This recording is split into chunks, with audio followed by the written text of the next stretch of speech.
오늘 아시아 증시는 트럼프의 관세 이슈에 흔들리는 모습입니다. 지난밤 트럼프 대통령은 자동차 관세가 25% 정도란 발언을 했는데요. 일본은 직접적인 대상국은 아니지만 일본 차도 대상이 될 수 있다는 가능성에 경계감이 상당합니다. 오전장을 0.3% 하락한 채로 마감한 니케이 지수, 이 시각 현재 0.4% 하락세를 보이고 있습니다. 해당 지수를 추종하는 AC 일본 니케이 ETF 역시 오늘 지지부진한 흐름을 보여주고 있습니다. 지수도 하락세, 그리고 ETF 역시도 0.6% 가까운 하락세 보여주고 있습니다. 인도 역시 미국의 관세 영향권 내에서 혼조세를 보이고 있습니다. 특히 관세 영향을 많이 받는 제약 그리고 바이오 쪽이 부진하면서 지수가 눌림을 받았었는데요. 외국인의 자금 유출이 지속적으로 이어지는 점 확인해 보셔야겠습니다. 어제 약복 합권에서 마감했던 센섹스 지수 현재는 300포인트가량 상승하면서 말아올리기에 성공했는데요. 0.4% 가까이 상승하고 있습니다. 관련해서 ETF 함께 체크해 보시죠. 인도의 또 다른 대표 지수, 니프티 지수는 그래도 센섹스 지수보다는 낙폭이 적은데요. 이에 니프티 지수를 추종하는 ETF는 0.26% 상승하고 있습니다. 중화권 증시에선 오전에 엇갈리더니 오후 들어서는 분위기를 타는 모습입니다. 특히 본토 지수 내에선 로봇주 중심으로 기술주가 강한데요. 특히 로봇주 부품주들은 상한가에 근접할 정도로 급등했는데 하지만 나머지 테마들이 지지부진하면서 지수의 상승폭이 그렇게 크진 않습니다. 현재는 그래도 0.66% 상승하고 있습니다. 이런 선별적인 상승의 코덱스 차이나 A50 ETF는 오전에는 상승, 오후에는 하락세를 보여주고 있습니다. 역시 로봇주들만 튀는 장세에 상해와 선전거래소 시총상위 50개 종목을 추종하는 해당 ETF는 약세 흐름을 보여주고 있는데요. 이 시각 현재 전일 대비 0.77% 하락하고 있습니다. 최근에 급등세를 보이며 신고점을 터치했던 항생지수는 쉬어가는 분위기였습니다.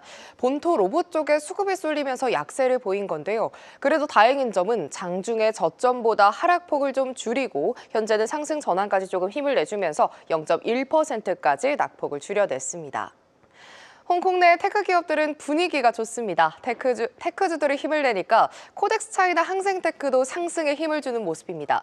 장중에 하락 전환하기도 했지만 오후 들어서 수급이 붙으면서 강세로 조금 방향을 잡았고요. 이 시각 현재는 0.7% 빨간불 켜내고 있습니다. 지금까지 아시아시황 전해드렸습니다.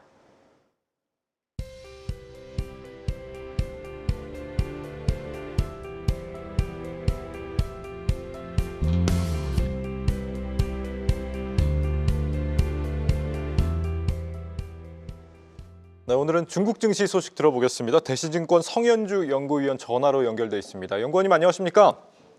예, 안녕하십니까. 네, 먼저 오늘 중국 시장 어떻게 흘러가고 있습니까? 네, 상하이 종합지수는 0.12% 하락 출발하였는데요. 현재는 상승 반전한 상황으로 0.66% 상승세 보이고 있습니다. 홍콩 HSCI 지수는 0.96% 하락 출발하였는데요. 하락폭 축소하며 현재 0.13% 하락세 보이고 있습니다. 중국 본토는 로봇과 반도체 등 IT주 상승폭이 가장 큰 상황입니다.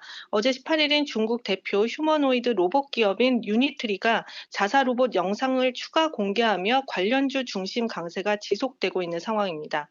네, 중국에서 기준금리 역할을 하는 LPR 금리가 내일 또 결정을 앞두고 있습니다. 지난달에는 동결을 했는데 이 추가 인하를 통해서 경기 부양에 불을 좀 지피게 될지 어떻게 전망하고 계세요? 네, 단기적으로는 동결을 계속 유지할 가능성이 크다라는 판단인데요. 네. 내일 2월 LPR 금리 발표 예정이고 시장 예상치는 동결입니다. 다만 그래도 지준율 등 추가 통화 정책 실시 가능성은 유효하다는 판단인데요. 우선 위안화 환율이 18일 기준으로는 달러당 7.28위안 정도, 1월 달 7.32위안 정도 대비해선 좀 안정적인 수준입니다. 지난 춘절 전후로 사실 이제 지준율 가능성이 언급됐지만 중국 정부는 공개 시장 조작을 통한 유동성 공급만 좀 계속 지속을 했었고 2월 말 기준으로는 이제 약 1조 5천억 위안 정도 자금이 지금 회수될 예정인 상황인데요.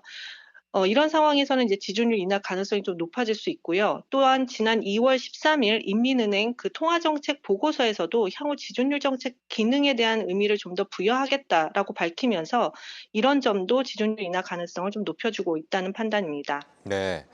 딥시크발 기술주 랠리에 대해서 이 펀더멘털 대비 너무 과한 거 아니냐 이런 시각도 일각에서 나오는 것 같은데 이 연구원님 어떤 관점이세요? 중국 기술주 강세가 이제 단순한 거품이 아닌 정부의 좀 장기간의 지원 정책, 그리고 전기차, 딥시크 등 실제 그 성과 반영이 나타나고 있기 때문에 중장기 상승 움직임 가능하다라는 판단인데요. 중국은 내수 부양은 하고 있지만 실제 부동산 비중이 큰 상황에서 내수 진작 효과가 반영되려면 좀 시간이 걸리고, 그런 상황에서 중국 정부가 잠재 성장률 하락을 방어하기 위한 기술 혁신 등 구조적 변화를 해왔습니다. 이런 부분들이 결국 중국 향후 중장기 발전 방향성이기도 한 상황인데요. 딥시크 관련주들이 많이 올랐다고는 하지만 알리바바, 텐센트 등 중국 IT 업체들이 그간 2년에서 3년간 정부 규제로 인해서 밸류에이션이 많이 저평가된 상황인데, 최근에 알리바바가 연초 대비 한 50% 정도 상승했는데 PER은 5년 평균 14.6배보다도 낮은 12배 정도이기 때문에 이런 부분에서는 뭐 더 오를 수도 있다라는 그런 판단입니다. 네, 실제로 뭐 주요 기술주들 실적 발표도 계속 이어지기 때문에 이 부분도 주목해서 봐야 될 것 같습니다. 기술주는 그렇고 기술주가 아닌 나머지 부분은 좀 어떻습니까, 요즘에? 중국 정부가 사실 뭐 작년 초부터 밸류업 정책을 굉장히 강화해 왔습니다. 네. 이를 통한 뭐 기술주 지원 정책 등등 이를 동반한 강한 또 추가 부양 정책도 계속 지속을 해왔는데요. 중국 본토 증시에서는 사실 기술주 이외에 은행 등 배당주 강세도 사실 뭐 계속 지속되고 있는 상황입니다. 이제 문제는 내수인데요. 이 정부의 부동산 부양 정책이 이미 실시되고 있고, 사실 이제 거래량, 판매, 가격이 되게 속도는 느린데 그래도 점진적인 이 회복세는 보이고 있는 상황입니다. 그 2025년 또 이구한신 정책 그 추가 변경된 사항들이 1월 20일부터 적용되고 있어서 이 내수 관련주들 움직임들은 2분기나 3분기 정도에 회복 국면에 좀 진입할 가능성이 크다는 판단입니다. 네, 연구원님 오늘 말씀 여기까지 듣겠습니다. 말씀 감사합니다. 네, 감사합니다. 네, 대신증권 성현주 연구원이었습니다.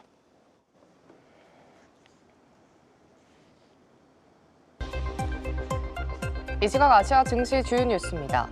뉴질랜드 중앙은행이 기준금리를 인하했습니다. 이번 인하를 포함해 연내 추가 금리 인하 가능성을 시사하자 뉴질랜드 달러 환율은 하락했습니다. 테슬라의 인도 진출이 임박한 것으로 나타났습니다. 로이터 통신에 따르면 익명의 관계자는 테슬라가 뉴델리 테슬라 매장을 계약하고 현지 직원을 채용 중이라고 밝혔습니다. 다만 테슬라 측은 해당 보도에 별다른 논평을 내진 않았습니다. JP모건이 싱가포르에 대해서 비중 확대 의견을 제시했습니다. 저렴한 밸류에이션과 높은 배당 수익률, 그리고 정부 부양책을 이번 상향 배경으로 꼽았습니다. 한편 싱가포르 벤치마크 지수는 올 들어 4% 넘게 상승했습니다. 반도체 후공정 세계 1위 기업 ASE가 차세대 칩 패키징 기술 기업 시험을 위해 2억 달러를 투자합니다. 해당 기업 CEO는 기계 부족으로 병목 현상이 발생한다며 이번 투자 배경을 밝혔습니다. 기존에 생산하던 둥근 웨이퍼가 아닌 정사각형 기판에 구축된 패키징 기술 시험과 AI 컴퓨팅 성능 향상을 목표로 하며 내년까지 샘플을 준비하는 걸로 전해졌습니다. 지금까지 아시아 주요 뉴스였습니다. 계속해서 다양한 경제 이슈를 알고 싶다면 구독과 좋아요, 알림 설정 부탁드립니다. AI 캐스터 권미정이었습니다.